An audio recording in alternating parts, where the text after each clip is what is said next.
अस्सलाम वालेकुम, मेरा नाम हमज़ा हफ़ीज़ है। मैं एक मेडिकल स्टूडेंट हूँ। आज की वीडियो उन पेशेंट्स के लिए जिनको डायबिटीज़ के साथ-साथ किडनी का प्रॉब्लम भी होता जा रहा है, जिनकी रिपोर्ट्स में क्रिएटिनिन लेवल बढ़ता जा रहा है और जिन पेशेंट्स के यूरिन में प्रोटीन आना शुरू हो गया है, जिनके पैरों या फिर एंकल्स में सूजन रहती है या फिर ब्लड प्रेशर कंट्रोल के बावजूद किडनीज़ आहिस्ता-आहिस्ता वीक होती जा रही हैं। कई लोग कंप्लेन करते हैं कि उनकी बॉडी में थकन बढ़ती जा रही है, चलते वक़्त उनका साँस फूलना शुरू हो जाता है या फिर रात को बार-बार पेशाब आता है और डॉक्टर कह देते हैं कि डायबिटिक किडनी डिजीज़ शुरू हो चुकी है। ऐसे केसेज़ में अक्सर हार्ट पर भी एक्स्ट्रा प्रेशर पड़ता है और लॉन्ग टर्म कॉम्प्लिकेशंस का रिस्क होता है।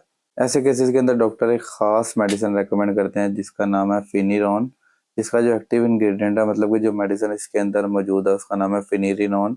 इस वीडियो के एंड तक आप समझ चुके होंगे कि ये मेडिसिन किन-किन लोगों को इस्तेमाल करवाई जाती है, इसके साइड इफ़ेक्ट्स क्या हैं, इसके प्रिकॉशंस क्या हैं और कैसे इस मेडिसिन को सेफली यूज़ किया जा सकता है। फिनीरॉन एक स्पेशल मेडिसिन है जो कि टाइप 2 डायबिटीज़ के पेशेंट्स को किडनी डैमेज को स्लो करने के लिए दी जाती है।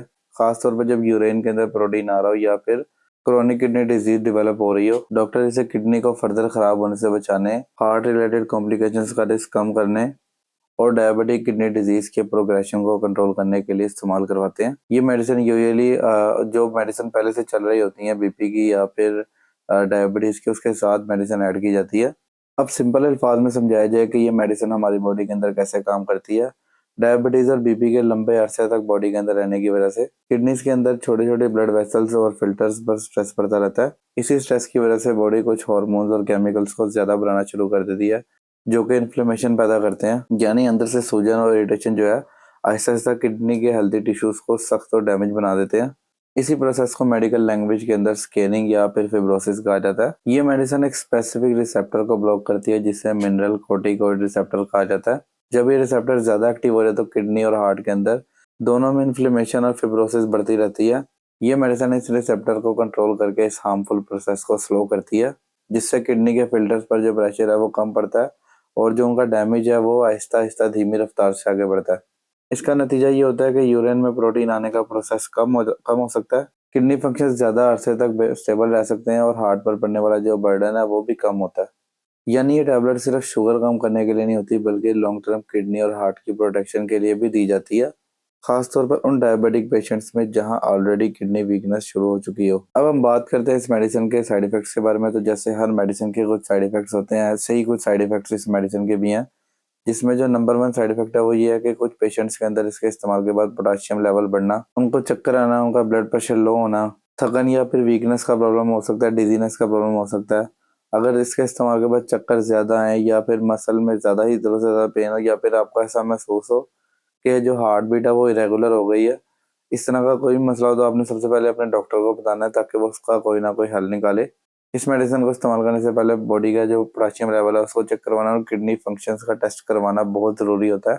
अगर पहले से ही पोटेशियम लेवल हाई हो या फिर किडनी प्रॉब्लम जो है वो स्वेट स्टेज पर हो या फिर डायलिसिस चल रहा हो तो भाई ये टैबलेट लेने से पहले एक दफ़ा अपने डॉक्टर से मशवरा लाज़मी कर लें ताकि आपको कोई भी साइड इफ़ेक्ट ना हो। या फिर वो फीमेल जो कि प्रेगनेंसी में या वो किसी बच्चे को फ़ीड करवाती हैं, वो इसके इस्तेमाल से पहले एक दफ़ा अपने डॉक्टर से लाज़मी मशवरा कर लें। ये मेडिसिन कुछ दूसरी मेडिसिन्स के साथ इंटरैक्ट भी करती है, यानी कि अगर आप पहले से कोई मेडिसिन इस्तेमाल कर रहे हैं, साथ में आप ये मेडिसिन को भी इस्तेमाल करेंगे, तो उससे ऐसा हो सकता है कि आपको कोई साइड इफ़ेक्ट देखने को मिले या फिर इस मेडिसिन का असर कम हो जाए। तो जिन मेडिसिन्स के साथ ये मेडिसिन इंटरैक्ट करती है, उसमें नंबर 1 पर आती है इट्राकोनाज़ोल, क्लैरिथ्रोमाइसिन, डिल्टियाज़म या फिर स्पाइरानोलेक्टोन। ये सारी वो मेडिसिन हैं जो कि इस मेडिसिन के इस्तेमाल के साथ आपको कोई साइड इफेक्ट दे सकती हैं या फिर इसका जो असर है वो कम कर सकती हैं। बात यह है कि आपको कैसे पता चलेगा कि आप जो मेडिसिन इस्तेमाल कर रहे हैं वो किसी दूसरी मेडिसिन के साथ इंटरेक्ट करती भी है या नहीं।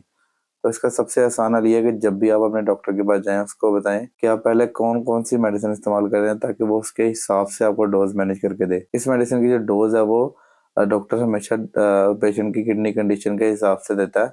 अक्सर डॉक्टर इसको 10 mg या 20 mg की टैबलेट जो है डेली प्रेस्क्राइब करता है। इस मेडिसिन को पानी के साथ निकलना होता है, इसको चबाना नहीं होता। आखिर में अगर शॉर्टली बात की जाए तो अगर डायबिटीज के साथ साथ किडनीज भी वीक होती जा रही हैं तो सही वक्त पर ट्रीटमेंट करना बहुत जरूरी होता है ताकि आगे जाकर डायलिसिस जैसे सीरियस मसाइल से जो है बचाव हो सके। सबसे ज़रूरी बात यह है कि ये वीडियो सिर्फ और सिर्फ इंफॉर्मेशनल पर्पज़ के लिए है, तो आपने कोई भी मेडिसिन इस वीडियो को देख के इस्तेमाल नहीं करनी।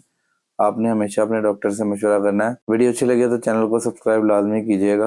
अल्लाह हाफिज़।